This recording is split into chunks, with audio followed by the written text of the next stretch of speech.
ప్రభువైన యేసుక్రీస్తు నామంలో మిమ్మల్ని అందరినీ ప్రేమతో స్వాగతం పలుకుతున్నాను.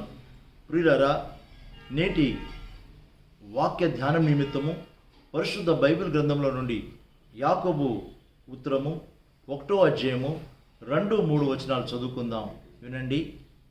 నా సహోదరులారా, మీ విశ్వాసమునకు కలుగు పరీక్ష ఓర్పును పుట్టించినని ఎరిగి మీరు నానా విధములైన శోధనలలో పడినప్పుడు అది మహా ఆనందమని ఎంచుకొనుడి.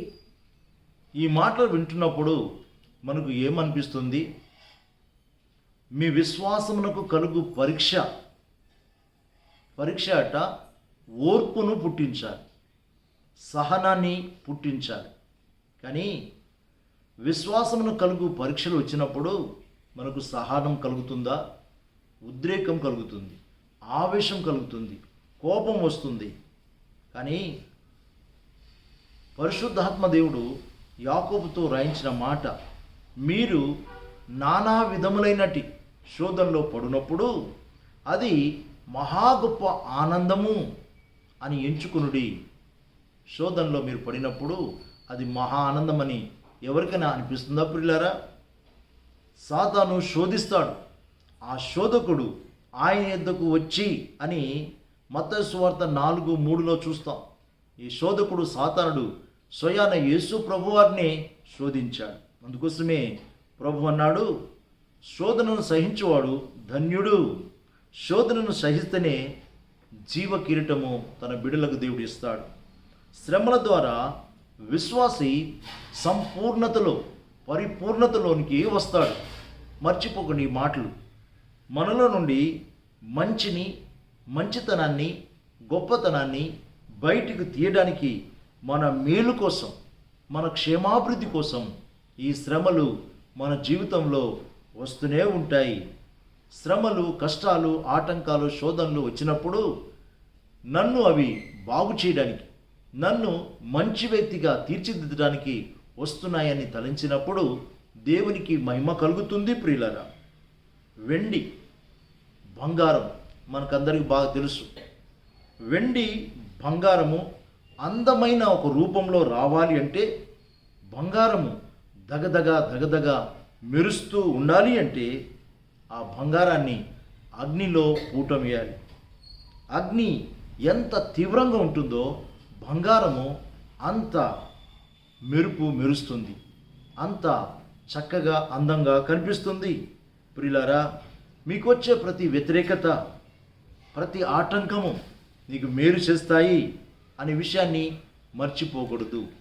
క్రమశిక్షణ అనే మాట అంటూ ఉంటాం కదా. ఈ క్రమశిక్షణలోనే 2 అర్థాలు ఉన్నాయి. క్రమంలోనికి రావాలంటే శిక్షణ కావాలి.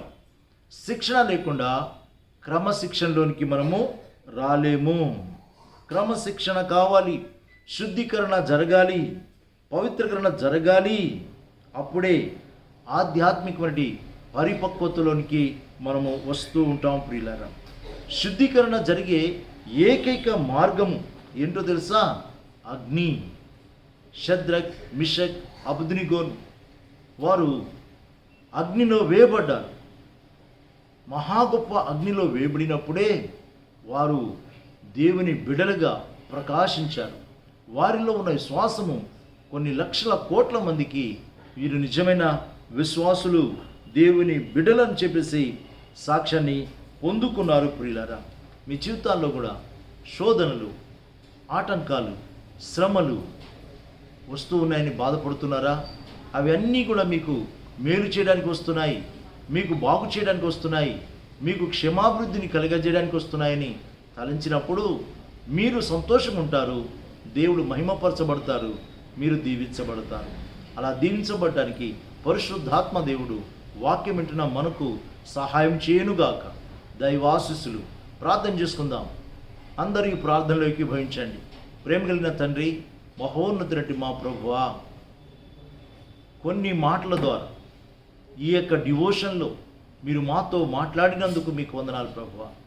వాక్యం వింటున్న మా ప్రియులు ఏ శోధనలో, ఏ బలహీనతలో, ఏ ఆటంకాల్లో, ఏ ఇబ్బందుల్లో నాయనా ప్రభువా తల్లడిల్లిపోతున్నారు, సొమ్మసిల్లిపోతున్నారు, అంగలారుస్తున్నారు, రోధిస్తున్నారు ప్రభువా, అవన్నీ కూడా వారికి మేలు చేయడానికి సమస్తము సమకూడి మేలు కొరకు చేస్తాయి, జరుగుతాయని విశ్వసించడానికి సహాయం చేయండి. రోమా పత్రిక 8వ అధ్యాయం 28వ వచనాన్ని వారి హృదయాల మీద ముద్రించుకోవడానికి మీ కృపను ఆత్మను దయచేయండి. మీరే మహిమ పొందుమని యేసు ప్రభు పేరిట ప్రార్థిస్తున్నాం తండ్రి. ఆమేన్.